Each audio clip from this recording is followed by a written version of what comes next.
Rob, let's talk about it. I am excited tonight. You've got the Lakers and the Pelicans in the first game, 7:30 Eastern, 4:30 Pacific, and the Golden State Warriors and Sacramento Kings in the second game, 10 p.m. Eastern, 7 p.m. Pacific. And the first game's not do or die. You know, the loser of the Lakers-Pelicans game, Rob, will face the winner of the Warriors-Kings. But the loser of the Warriors-Kings is done. Their season's over. They're going home. And so, I'm excited about it. I bet Rob G is excited about it. And you're not? No, I get the logistical issues. I'm talking about the they logistics. Should do something with it. I'm talking about the logistics, Chris. Anytime you have what you consider like a single or elimination or put yourself on the brink of your season being over, it's going to be exciting. It could be tiddlywinks. And if it's like sudden death. Very true. We see that every March. Right. Every March we see it where we don't care about college basketball for 6 months, 4 months.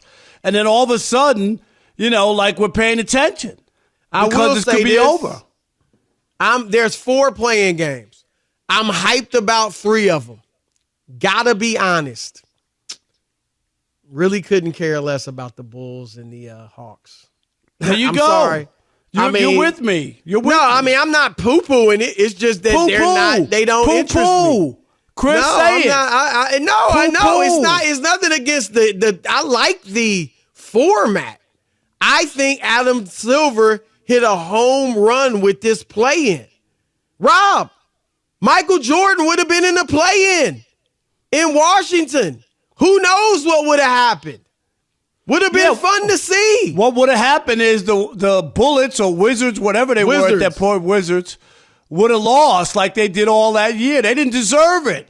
That's what makes it great. They might have won. Who knows? Chris, you've been to a Chinese restaurant, right? Have you ever had a poo-poo platter at a Chinese restaurant? Well, knowing how you usually use poo-poo, no, I don't want to even think about that. No, what? Seriously, you never had a poo-poo platter? I've heard of it. I think I have, probably. It's just like I usually get the same thing. It's like every a time. sampler. It's like General a sampler. Tso's chicken. Is that all Probably you eat? the last 250 times I've been to a Chinese restaurant. And for me, it's like General shrimp Tso's fried chicken. rice, heavy on the shrimp, and light on the rice. That's what I do. I'm the poo-poo king. Thank you, Mary. But no, I'm excited. And I think privately, deep down inside, Rob Parker's excited too. So, Rob, we got, as I said, game 1, Lakers-Pelicans. I'm shocked that the Pelicans are favored. Are you? No. I don't understand why they're favored. Anything can happen in a one and done, but they're not good at home in the blender. That's what they call Smoothie King Center. Oh, is that the blender? Very nice. I love it. That's the blender. But they're bad in the blender. They got the worst home record of any of the top 8 seeds in either conference. Of course, the Lakers have the 2 best players, LeBron and AD. Lakers have hammered the Pelicans 3 out of 4 times that they played this season by an average of more than 25 points. Maybe the Lakers are rolling. They're 11-3 down the stretch. The Pelicans are not. They're 4-5 down the stretch. I mean, what in the world? How? And LeBron James by himself has played more than 70 more playoff games than the entire Pelicans roster. How in the world? Now, look, I'm all for drama. I love a good game, a close game, something nip and tuck. But I don't know how in the world Vegas favored the Pelicans. I guess, Rob, they saw that AD was questionable and LeBron was probable, I guess. That has to factor in, and they got to cover themselves. If AD doesn't play or he goes out in the first, they just got to cover themselves to try to stave off, Chris, people piling money on the Lakers and then them taking a bath. So remember, it's always not really who they think is going to win, but what line can they put out to get as many people to put money on both sides. And obviously, the Lakers are going to be heavy anyway. You know what I mean? Just because they're all the stuff you talk about, their history and LeBron, they won championships and not the case for New Orleans, but it's not that New Orleans thinks or believes that the Pelicans are going to win the game. It's just about gambling. Let me ask you this, Rob, and you know a few years ago, a guy that many thought would be the future face of the league, Zion Williamson. And this year he had a good year. He always plays well. I mean, it's never been a question of his ability. It's been a question of, is he going to play? Is he healthy? This year he's been healthy. I'm going to shout out Zion for playing 70 games, Rob, averaged over 31 minutes a game. So I'm not trying to be funny, facetious, not making fun. I'm happy for him. And I don't want to say impressed, it's your job, but I'm happy for him, and he's a good player. He's a very good player. Has point guard skills. I'm not saying he's a true point, but he brings the ball up, runs their offense at times, and it's effective for them. But I want to throw this out at you, Rob, and get your opinion.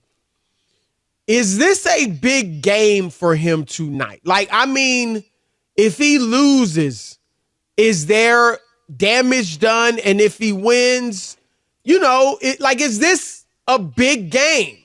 Is this a moment for him? Is this something where, this could make or break him, at least for the time being? No way, no how. Wow. And I say that, Chris, because I truly believe Zion Williamson stardom, and Zion, is already half-baked. And I believe... What do you mean by half-baked? And I'll tell you this. I think Zion Williamson is NBA dead. I already think he's NBA dead. You kill a lot of cats. First it was Kevin Durant, now it's Zion? Yes, and I'm saying from this standpoint, Chris, from where he came from and the expectations, like there's a wet blanket over him. You talked about it already. He played well, but nobody talks about Zion. He's not in any conversation, Chris. Give me the topic that we talked about Zion this year. You know what? Zero. He's NBA dead. People don't care either way. If he wins, Chris, okay.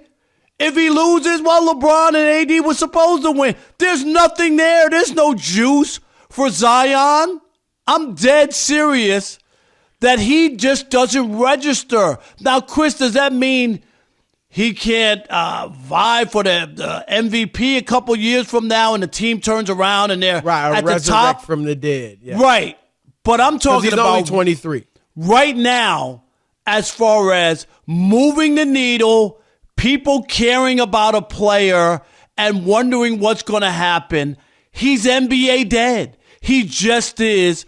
I don't think there's a pulse there with NBA fans for Zion anymore, Chris, because he's just been overall a major disappointment. Amen.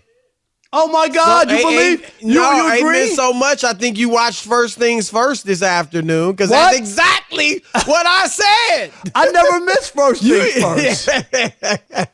That's exactly what I said, Rob. We've moved on, Zion. We have. You're no longer the new hotness. We moved on to Wemby and Chet and SGA and Ant-Man. And Rob, even Ja, his former AAU teammate, when he comes back, some of it can be his fault. Obviously, anybody can get injured, but he hasn't been in shape. He hasn't worked the hardest on his body, his eating habits. Now maybe the light has gone off, I should say. But right now, Rob, you are exactly right.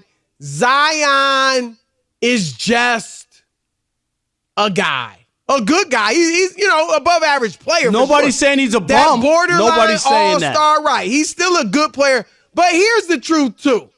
And if Zion wants to get to that next level, Rob, he should hear this. Take heed, Zion. You have got to, my man. I'm glad you played 70 games.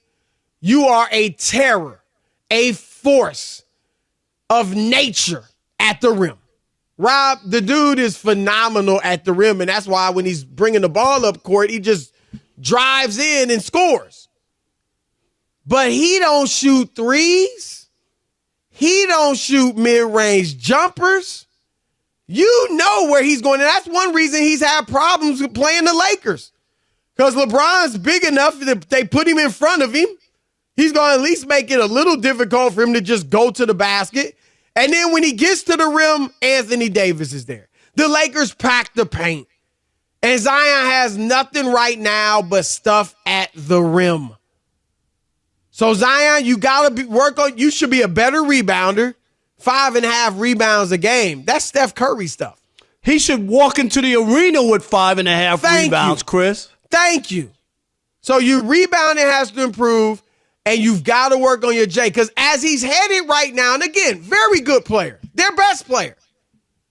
But Rob, once that athleticism starts to wane, he will be in trouble if he don't add some stuff to his game. Because he is predictable what he's doing with the Rock. So I agree with you. We're on board on that one.